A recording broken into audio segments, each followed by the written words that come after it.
Almighty God, who in your infinite wisdom and providential goodness has appointed the offices of leaders and parliaments for the welfare of society and just government of humanity, we beseech you to look upon your abundant favor, these your servants whom you have been called to please the performance of such important trust in this land.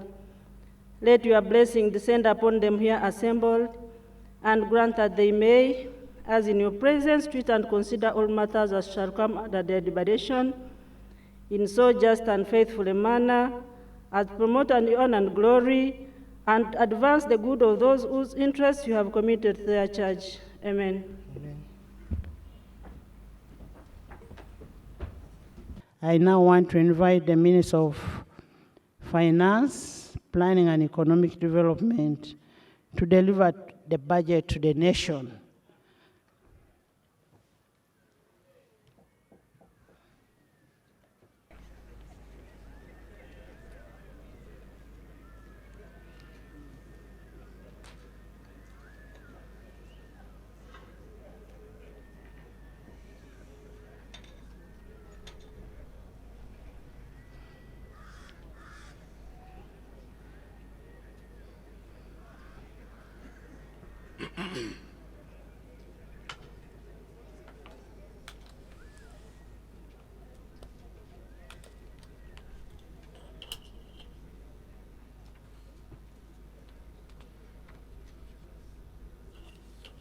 Your Excellency, the President of the Republic of Uganda,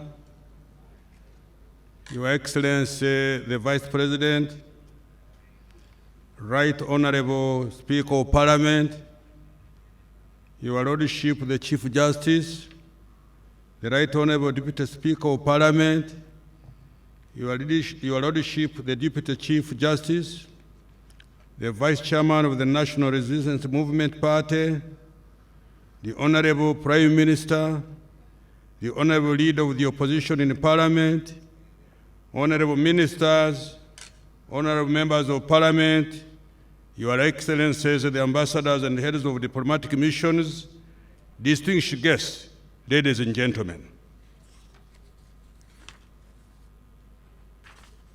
Right Honorable Speaker, in fulfillment of Article 155, Part 1 of our Constitution, I prepared and present to Parliament on behalf of His Excellency the President estimates of revenue and expenditure for the financial 2023/2024.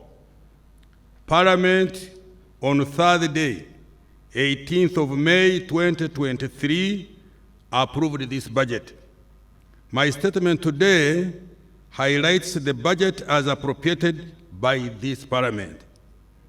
Madam Speaker, His Excellency the President declared the 2021-2026 term a Kisanja for socio-economic transformation. While opening this 11th Parliament, on the 24th of May 2021, the President said, and I quote, "Now that we have laid the foundation by building roads, hospitals, schools, water sources, and other public services, the focus should be turned to creating wealth, jobs, and incomes," close the quote. This addresses the 39% of Ugandans that are still in a non-money economy. Madam Speaker, the NRM government has laid a strong foundation to accelerate the economic social transformation for all Ugandans. The budget for next financial year 23-24, therefore, has been prepared to advance this strategic mission.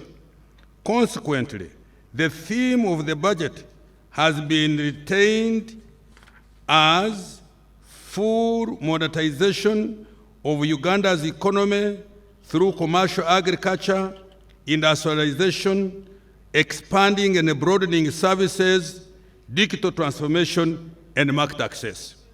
Madam Speaker, in my statement, I will address the following. 1, performance of the economy during the financial year 22-23, as well as our future economic prospects. 2, accountability for the financial year 22-23 budget. 3, financial year 23-24 budget priorities interventions. And 4, the financing strategy for financial year 23-24 budget. The recent economic performance. Madam Speaker, Uganda's economy has remained resilient and is on a steady recovery path. Yes. You want me to repeat it? Hold on. I will repeat it at an appropriate time. The economy this year is projected to have grown by 5.5% compared to 4.6% last year. This year's performance compares favorably with the average growth rate for sub-Saharan Africa, estimated at 3.6% for calendar year 2023. The size of the economy is estimated at 184.3 trillion compared to shillings 162.9 trillion last year. This is equivalent to US dollars 49.4 billion compared to US dollars 45.6 billion last year. This expansion is on account of good performance of the services sector, which grew at 6.2% compared to 4.1% in the previous year. Agriculture has also performed very strongly, growing by 5% despite the dry spell in the first quarter of this financial year. In particular, food crops, livestock, and fishing performed very well. Industry grew at 3.9%, driven largely by manufacturing and construction activities, especially in the oil and gas industry. Inflation and interest rates. Madam Speaker, inflation is reducing steadily on account of well-coordinated fiscal and monetary policy. Inflation has significantly decreased since October 2022, when it peaked at 10.7%. Last month, the pace at which prices were rising slowed down to 6.2%. Prices of key items such as soap, sugar, fuel at pumps, among others, have significantly reduced. With respect to the cost of money, commercial bank lending interest rates have increased slightly to 19.3% in April 2023 from 18.8% in April 2021. This mainly caused the increase in the central bank rates of 10% since October 2022 in order to fight inflation. To reduce the cost of money for the private sector, government has taken a deliberate policy to reduce domestic borrowing, which is a major driver of commercial bank lending rates. In addition, government has also provided long-term and affordable capital through the Uganda Development Bank, EMIOGA, the Agricultural Credit Facility, and the Small Business Recovery Fund to the large, medium, and small and micro enterprises. A total of shillings 2.7 trillion has been provided to date. Private sector credit. Madam Speaker, despite the increase in the interest rates, total private sector credit increased from 19.5 trillion in May 2022 to shillings 20.5 trillion in April 2023, representing an annual growth of 4.8. The growth in lending to industry and agriculture was 6.2 and 3.3 respectively. Trade and personal lending recorded annual growth of 14.1% and 19.1% respectively in the same period. This underscores the ongoing government intervention to ensure that agriculture and industry access adequate and affordable financing on a sustainable basis. Now I turn to the exchange rate. Madam Speaker, the Uganda shilling has remained stable against major global currencies despite the strengthening of the US dollar. Between April 2022 and April 2023, the Uganda shilling depreciated by 5.8 against the US dollar, compared to an average of depreciation rate of 8% within the East African region. The stability of the exchange rate is due to increase in foreign direct investment inflows into the oil and the gas sector, significant recovery in tourism, and the recent good performance of exports. External trade.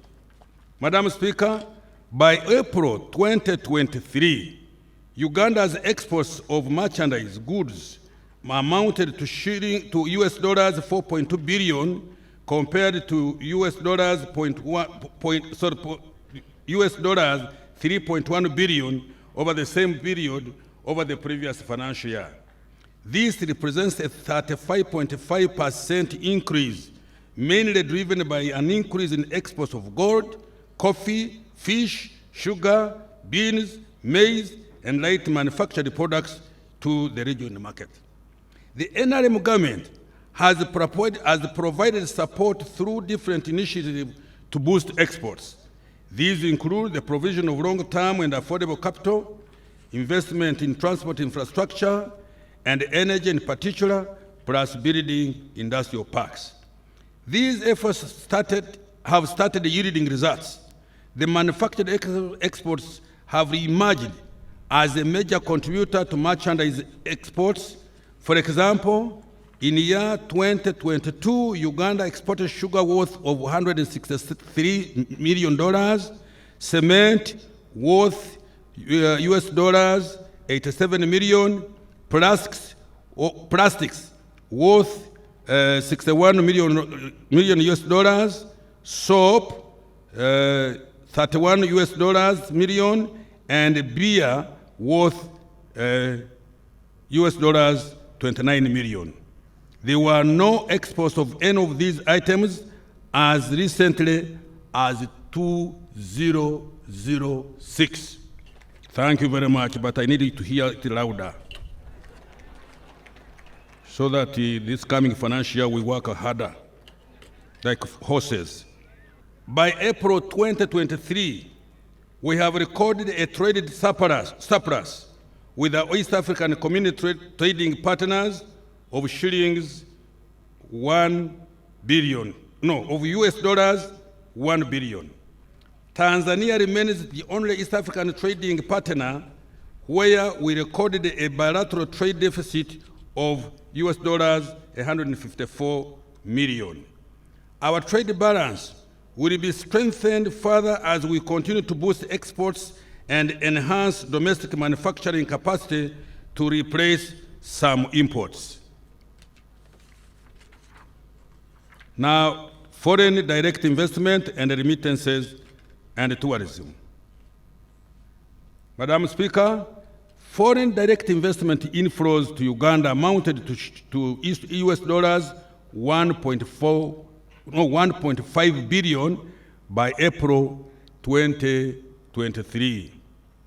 Workers' remittances increased to US dollars 1.3 billion in calendar year 2022 compared to US dollars 1.1 billion the previous year.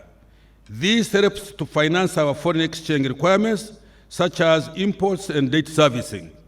Tourism revenue increased to US dollars 847.8 million by April 2023 from 777.8 million in the same period a year ago. Employment. Madam Speaker, the November 2022 National Labor Force Survey puts the size of the labor force at 23.5 million people. Out of these, 10 million were employed. representing only 42% employment rate. Another 8.2 million, equivalent to 35%, were engaged in subsistence agriculture, and 9 out of every 10 employed Ugandans were working in the informal sector. Close to 380,000 employment opportunities have been created under the Presidential Initiative on Wealth and Job Creation, but we still need more. Now, Emyoga. Madam Speaker, the target of government is to create over 2.5 million jobs in the next 5 years. This will be achieved by effectively implementing the parish development model, industrialization, wealth creation, and full monetization of the economy. I will elaborate how we will implement this initiative later. Now, fiscal performance. Madam Speaker, the fiscal deficit is estimated at 5.1% of the GDP this financial year, lower than 7.4% last financial year. This is due to reduction in both recurrent and development expenditure, increased grants. The fiscal deficit has been financed through domestic borrowing and external loans. Total domestic revenue collections amounted to shillings 21.7 trillion by May this year, and are projected to be 25.6 trillion by close of this financial year, which is just a few weeks away. The total domestic revenue is equivalent to 13.9% of GDP and covers 68% of the total expenditure, including interest payments on our public debt, but excluding the principal repayment of both external and domestic debt. Economic growth strategy and outlook. Madam Speaker, the economic growth strategy underlying the budget for the next financial year and medium term includes the following. 1, increase domestic revenue mobilization and a reduction in non-concession borrowing to ensure debt sustainability. 2, effective implementation of the parish development model and the Myoga initiatives. 3, effective implementation of the various export strategies and enhancing access to global and regional markets. 4, support for the private sector by reducing the cost of doing business through 1, construction of the standard gauge railway and the rehabilitation of the meter gauge railway. 2, development of small-scale solar-powered irrigation schemes to address climate change and ensure our food security.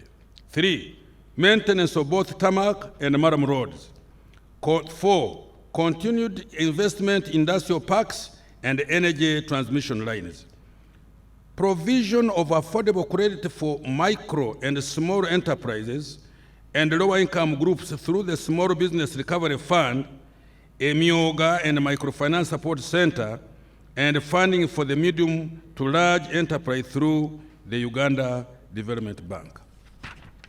6, provision of quality seedlings, pesticides, fertilizers, storage, and marketing in the agro-industrialization value chain in order to increase agricultural production and productivity. 7, rapid development of oil and gas production, specifically the construction of the East African crude oil pipeline and the national oil refinery. 8, expansion of our skilled labor force to meet the demand of a diversified economy, especially industrial skills. 9, mitigation of the negative impact of climate change on the economy and our livelihoods. 10, implementation of the Greater Kampala Metropolitan Infrastructure Development Master Plan. And 11, maintenance of peace and security of persons and property are the bedrock on which the above are best for: peace, security, freedom. Madam Speaker, as a result of these interventions, Uganda's economy is projected to grow at 6% in financial year 23-24. Can I repeat the other thing? You see what I was telling you? Over the next 5 years, the economy is projected to grow at an average of 6.5% to 7% per year. Twekubireko mu ngalo as Uganda nizibanange. These things are not common everywhere. Financial year 23-24 budget priorities. Madam Speaker, the budget for next financial year is aimed at achieving the following broad objectives.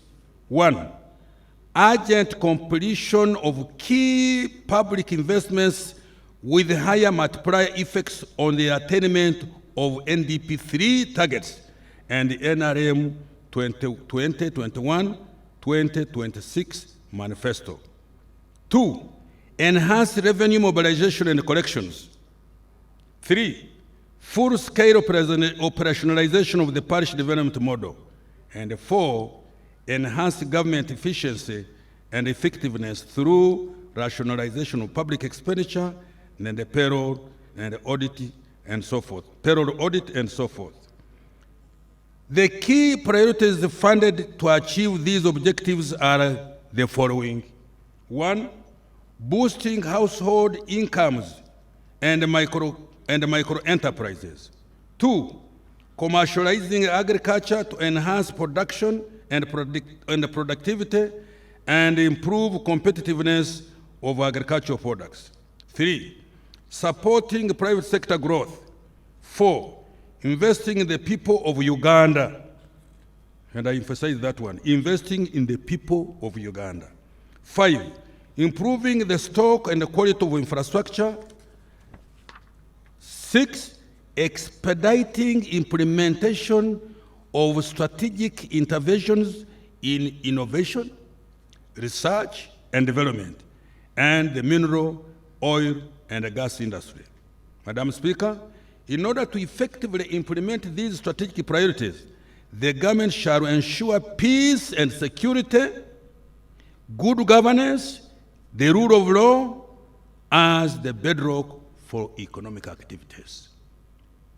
I now turn to detail the key actions we will be undertaking in these strategic priorities.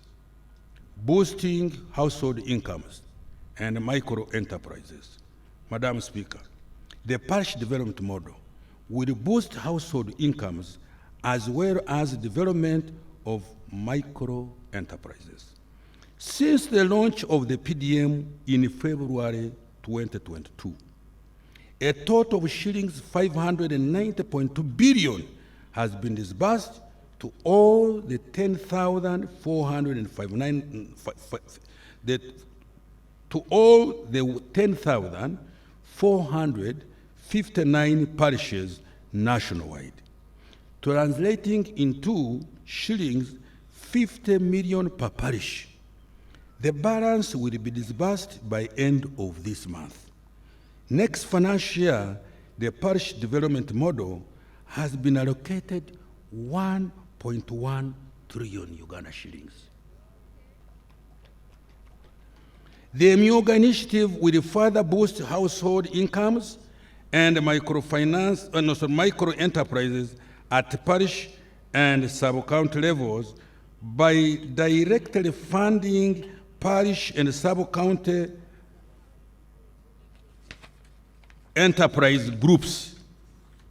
By March 2023, seed capital worth shillings 494 billion had been disbursed to 6,721 constituency-based Myoga circles.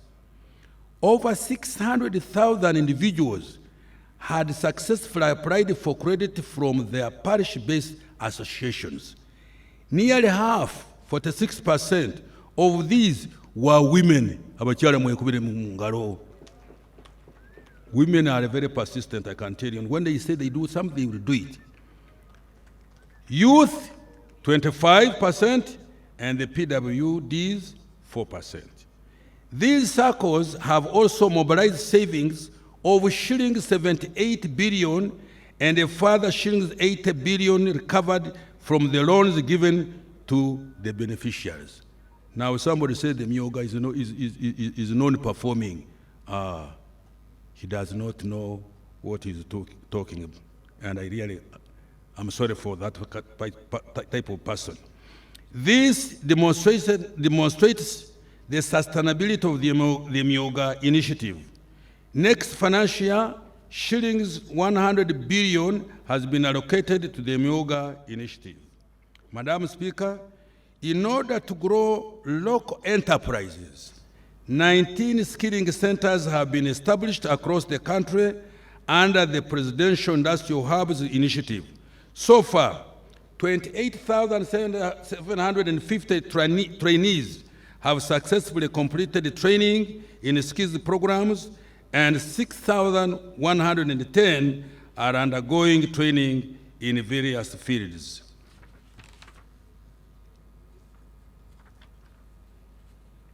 Our Lady of Fatima Catholic Church Nakurabye, Luzira Prisons, Subway Crest Towers, Wabigalo Parish Community, Butikirwa, Kigowa, Ntinda, and a community hall.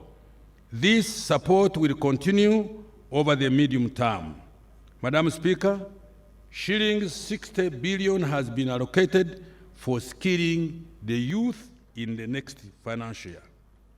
Commercializing agriculture. Madam Speaker, during this financial, additional funding amounting shillings 110 billion was provided for food security interventions in government institutions with farms, including the UPDF, Uganda Prisons, Ministry of Agriculture, the National Agricultural Research Organization, and the National Agriculture Genetics Resources Center and a data bank. The priority actions to commercialize agriculture next financial year will include the following. 1, support agricultural research for the development of climate-resilient crops and animal species. 2, promote environmental conservation, restoration and protection of the degraded water catchment areas and forest covers. 3, construct small, medium, and large-scale irrigation schemes in water-stressed areas. This will include the construction of earth dams at Unyama in Gulu, Namaru in Kapiripirit, Sipi in Bulambuli, Kabuyanda in Singro, among others. Implement large-scale mechanization and irrigation, and improve farmer mobilization, education, and partnership with large commercial farmers for the production of strategic commodities such as coffee, maize, and tea to meet national and international demand. Madam Speaker, shillings 2.2 trillion has been allocated for food security, irrigation, climate change mitigation, value chain development, agricultural research, and disease control, among others. Supporting private sector growth. Madam Speaker, the private sector has been directly supported through industrial parks development, promoting small and medium enterprises, and facilitating tourism. Industrial development and investment. 8 government-owned industrial parks are currently operational.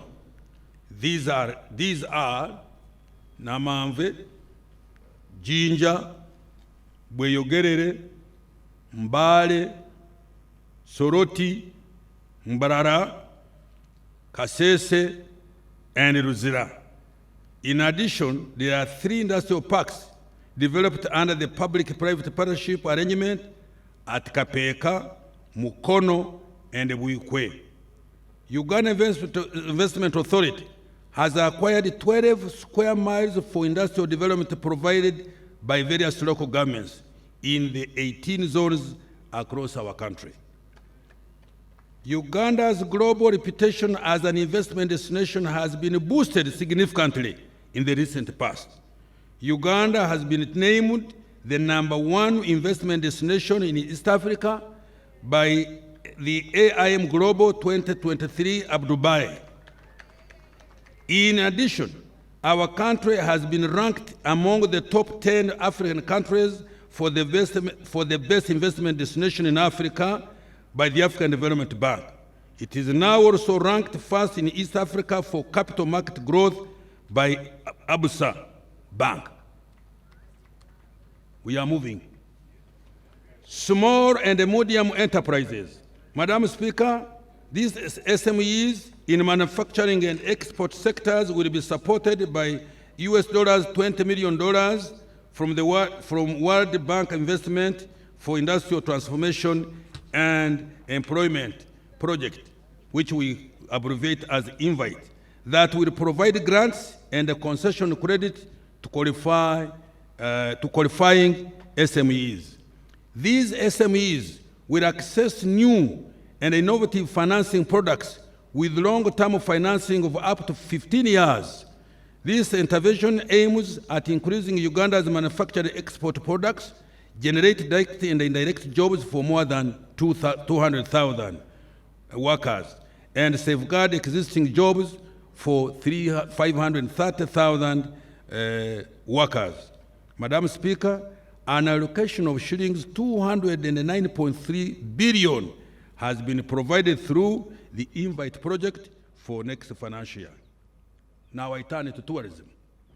Uganda has increasingly been recognized as a tourism destination and is ranked by CNN as one of the top best tourism destinations in the world. We will continue to promote domestic and inbound tourism, including the use of digital platforms. Uganda will also be marketed as a global and regional center for meetings, incentives, conferences, and exhibitions. Hospitality standards will be enforced through licensing, grading, and classification of tourism facilities. Shillings 249 billion has been allocated for the promotion of our tourism business. Madam Speaker, all the private sector interventions I have detailed above have been allocated shillings 2.4 trillion.